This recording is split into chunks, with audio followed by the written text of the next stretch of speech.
এতিয়া ইস্যুটো ডাইভাৰ্ট কৰিবৰ কাৰণে মুখ্যমন্ত্ৰীৰ যিটো পুৰণা টেকনিক যে যেতিয়া কিবা এটা বিষয়ত তেখেত বিপদত পৰে, যেতিয়া হিমন্ত বিশ্ব শৰ্মাৰ গুৰিত কোনো উত্তৰ দিব নোৱাৰা অৱস্থা হয়, তেতিয়া তেখেতে বিষয়টো অন্য ফালে গতি কৰাব বিচাৰে। তাৰ এটা অংশ হৈছে যে দিলৱাৰ হুছেইন মজুমদাৰক কালি গ্ৰেপ্তাৰ কৰি পেলাই এপেক্স বেংকৰ ভিতৰত হৈ থকা যি ব্যাপক অনিয়মৰ সম্পৰ্কত যিবিলাক অভিযোগ, সেই অভিযোগটো তেওঁ তল পেলাব বিচাৰিছে।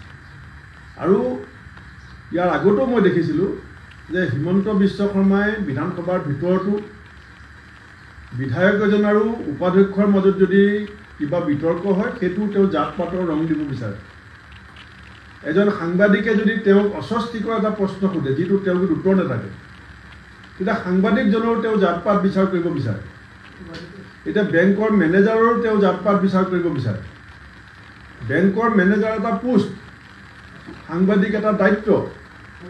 সাংবাদিকে মেনেজাৰক সোধা প্ৰশ্নটোৰ মাজত জাত পাত বিচাৰ কৰা হিমন্ত বিশ্ব শৰ্মাৰ যিটো স্বভাৱসিদ্ধ তেওঁৰ যিটো প্ৰকৃতি, এইটো অসমৰ মানুহে বুজি পাইছে। মই গৃহ বিভাগৰ দায়িত্বত থকা হিমন্ত বিশ্ব শৰ্মাই সাংবাদিকৰ কণ্ট্ৰল কৰিবলৈ চেষ্টা কৰা এই ধৰণৰ অপচেষ্টাক আমি তীব্ৰ ভাষাৰে গৰিহণা দিছোঁ।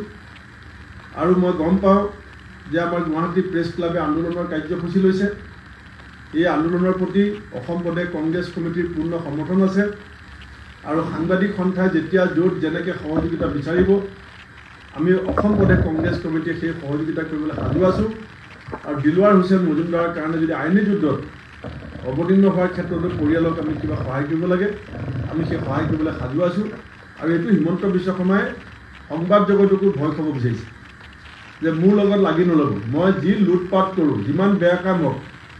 এইটো মহাভাৰতৰ যুদ্ধত ধৃতৰাষ্ট্ৰ হৈছিল। যেতিয়া সঞ্জয়ে সঁচা খবৰবিলাক ধৃতৰাষ্ট্ৰক দিছিলে, তেতিয়া ধৃতৰাষ্ট্ৰই সঞ্জয়ক ডিঙি চেপি মাৰিব বিচাৰিছিল। এতিয়া অসমৰ সংবাদ মাধ্যমকো হিমন্ত বিশ্বই কণ্ট্ৰল কৰিবলৈ চেষ্টা কৰিছে। যিটো আমি কোনো গণতন্ত্ৰ প্ৰেমী, আমি গণতন্ত্ৰক ভাল পোৱা, আমাৰ সংবিধানক ভাল পোৱা কোনো এই কথা মানি ল'ব নোৱাৰোঁ। আৰু দিলৱাৰ হুছেইনক অনতি পলমে মুক্তি দিবৰ কাৰণে মই চৰকাৰৰ গুৰিত দাবী জনাইছোঁ।